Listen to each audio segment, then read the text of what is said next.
Hi everybody, I'm Joe. And I'm Mary. And we're Bookbuds. And today we are doing the book nostalgia tag. This is one that was created by Noah over at Everyone Who Reads It Must Converse. He made this about almost a year ago, and we wanted to bring it back and see if we could get this tag going and out there to the world. It's a great tag.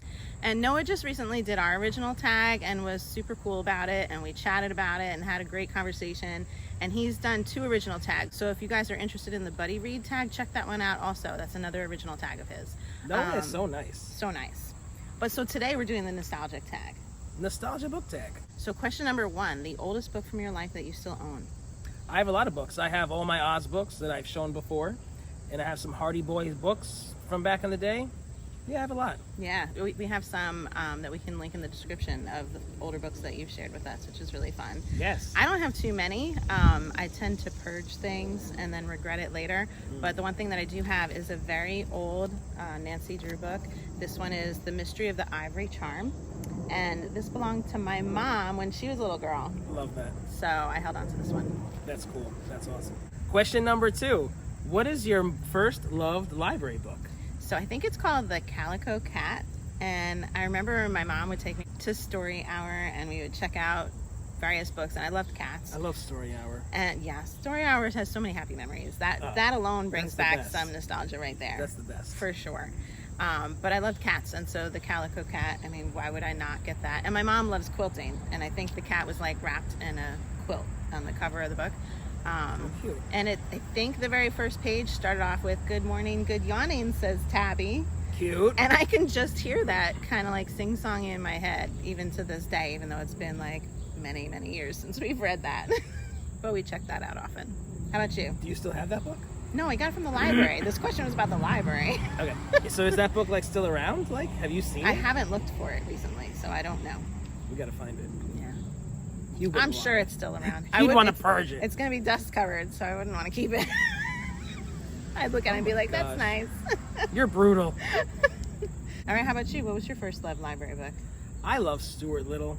Yeah. Charlotte's Web author, E.B. White wrote that. And I remember my first book report was on Stuart Little when I was a kid.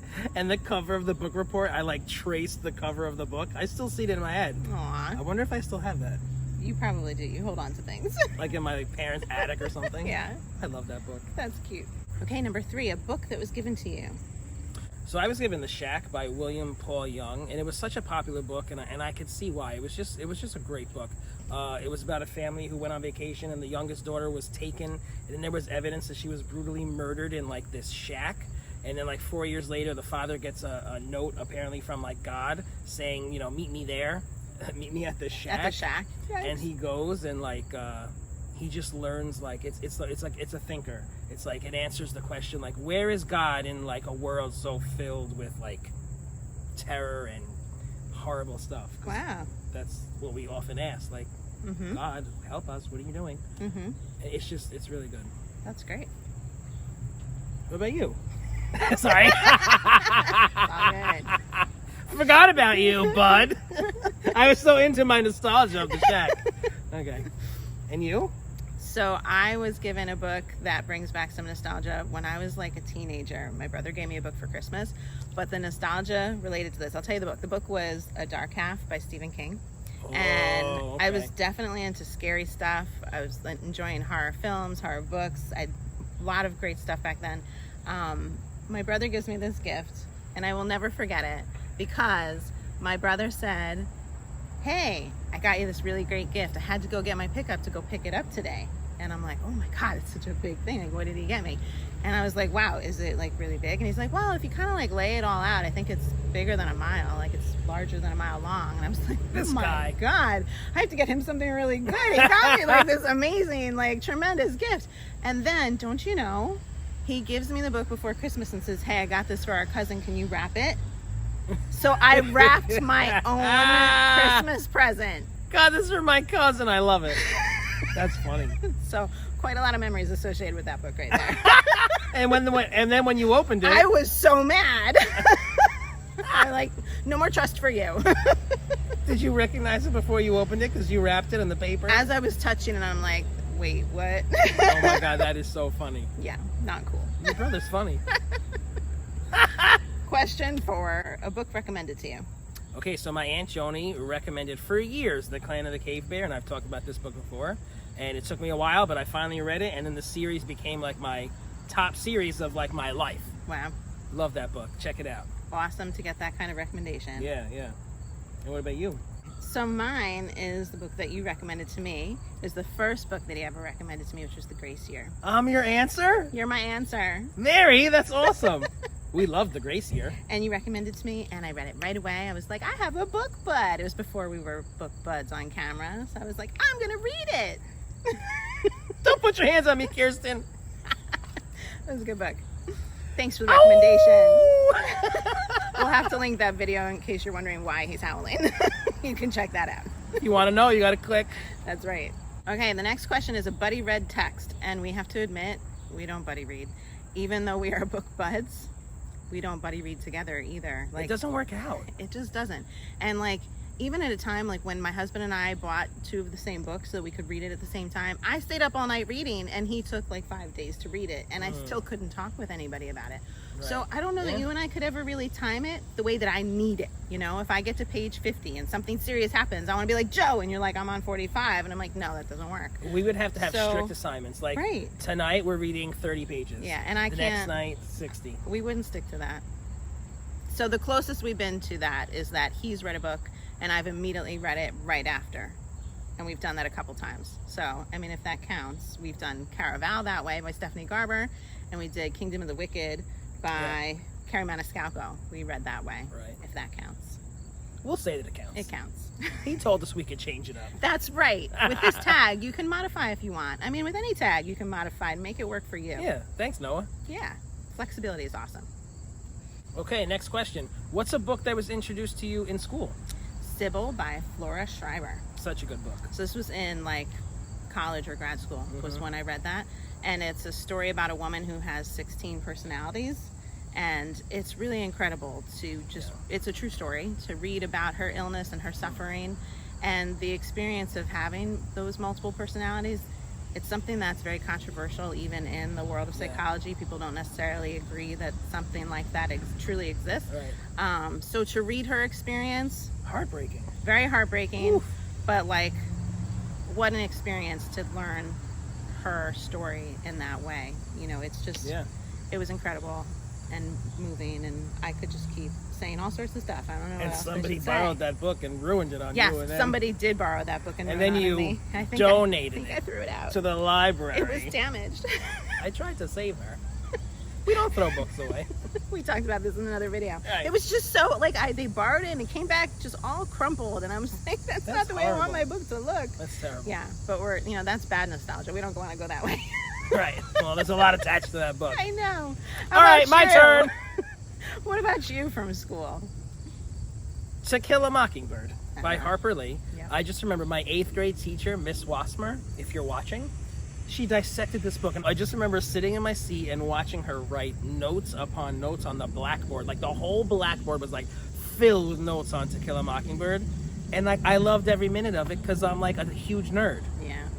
Loved it, and it's one of my favorite books. That's awesome. Woohoo! Next question. Something from the genre of fiction that inspires nostalgia. Interview with a Vampire by Anne Rice. Have you ever read that?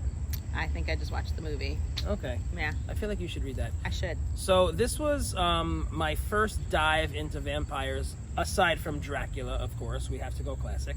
And, you know, I read it when I was younger, maybe late teens or whatever, and it is nostalgic, and I love that book, and Anne Rice is just great. But, I mean, the concept of vampires is just so sick. I freaking love it. Yes. Like, if you really actually think what a vampire is, like, I just love vampires. Absolutely. Right? Yeah. I'll So put them cool. on my TBR. You're right. I should read them. Yeah, you should. Totally. What right. about you? So me, You're so good to say, and what about you? And I'm just like, I answered, and now it's good. we're done. That's all everybody needs to know. So me, I answered this a little differently. Okay, I want to hear your take on it. Yeah. So She's cracking me up today. Yeah. So I was thinking, like, what kind of book do I read today that brings me back to books of the past? Which maybe he didn't intend it that way, but that's why I read it. So I was thinking, when I read Mary Higgins Clark, any Mary Higgins Clark, she brings me back to my Nancy Drew books. Yes. Because it's like Good parallel. It's Nancy Drew for adults, you know? Yeah. So Yeah. that's exactly what I feel like I'm reading when I'm reading a Mary Higgins Clark. I love it. So it just makes me feel like, you know, a kid reading my Nancy Drews again. So true. Nostalgia. What we should read, like a Nancy Drew, a Hardy Boys. We should revisit that. Yeah, they were See special. how it goes. Mm-hmm. Right? Mm-hmm. Why not? Why not? Let's do that. That's going to be our buddy read. Our first buddy read, Noah. You inspired it. Awesome. I'm excited. See? I can't wait now. Okay, next question.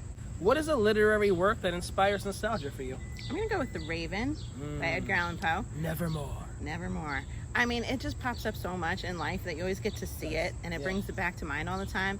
And like I said before, I definitely had a strong interest in horror earlier in life. And so, like, just that eerie creepiness of that Raven and Edgar Allan Poe's other stuff, like, that brings me back for sure. Absolutely. How about you? How about you? So I love The Crucible by Arthur Miller. And I remember reading this in various grades in school. And the teacher always had us, like, act out the courtroom scenes when they're accusing the young girls of being witches. And, you know, this is a very dark, scary time in our history because 17th century Salem, this happened. And it's, I don't know, sometimes I think we've come very far as a human race. And then I'm like, wait, no, we haven't. Not really. Yeah. But I do like this book. It does bring back some memories. Awesome. All right, last question. Spiritual text that inspires nostalgia. Okay, so when I was younger, I loved Joshua by Joseph Gerzon. There's a few books in the series, but it's a really nice story. It's like a parable about what would happen if Jesus came back today. It's a beautiful story. Very nice. Hey, what about you, Mary? So I don't really read spiritual texts, so I'm going to modify this question, and I'm just going to talk about something else that inspires nostalgia. And for me, something in the community that brings on nostalgia is the summer reading program at the library. Yes, I love summer reading. Yes, so every time, like, I get the email from my library, it's summer reading time, and I sign my kids up, it just brings me back to when I was a kid. Like, you go and you'd have your lists, and I feel like I can still picture some of these lists and getting stickers on them and whatever else. Yeah. And last year, for the first time, I don't know if I wasn't paying attention or if it was the first time my library did it, they had an adult summer reading program, and they had awesome prizes for us. And every book you checked out, you got to put a ticket in the little, like, raffle thing. I didn't win anything, but I was so excited to enter, you know? I'm like, I'm reading anyway, so I'm going to summer read. So oh my God, I want to go to your library. I know, right? So it's so cool. Summer reading is just like, there's a thing to it, and it is supposed to be joyous, not like this chore of summer reading when you have those assignments for school and all of that. Like, I remember it fondly, so it's a nice nostalgia thing for me. So I just want to throw that in there. I was always like the dork loser who was like so excited about summer reading, and I read like more than I had to. Of course. And then you go back and you tell everybody, and like you were the only one, and then you were made fun of. Great memories. Thanks, Noah, for making me remember that. I didn't get made fun of. I'm sorry that happened to you, bud. Yeah, you know, what can you do? Yeah. All right, now we have to tag some friends. So we would love to see more people do this tag, get this circulating out there. So first we're going to tag David Wiley. David, we love you. We want to hear about these kind of things from you. Tell us what's going on with you. All right, next we're going to tag Leanne's Library. She was the first one to do our original tag, so she's kind of special to us. And we want to hear about her answers for this. And Hannah's Books. We want to hear from you too, because you were the second person to do our original tag. Noah, you were the third. Oh my God, we got our the top first, three, second, right and third. I love it. So Hannah, we would love to hear what you think about this tag too. All right, next we're going to tag Nico's Book Reviews. You know, I feel like he's kind of like a friend. I know, I feel the same way. He's like my buddy Nico. Yeah, he's like our book bud. Yeah. I like him. Check out his channel if you haven't. He's great. And then last we're going to tag Reading and Retail. We just recently connected with her, so I would love to see your answers on this too. All right, and if you're not tagged, consider yourself tagged. Let's hear it. Absolutely. If you're enjoying Bookbuds, give us a thumbs up. And share us with your friends. And subscribe to our channel, Bookbuds! Aren't tags so much fun? We love being tagged. All right, so I'm going to go with being distracted now. Sorry, our new spot is... We're filming in a new location. Yeah, do it again. Other side of the bush. That could either be a porn title or like a band name. The Other Side of the Bush.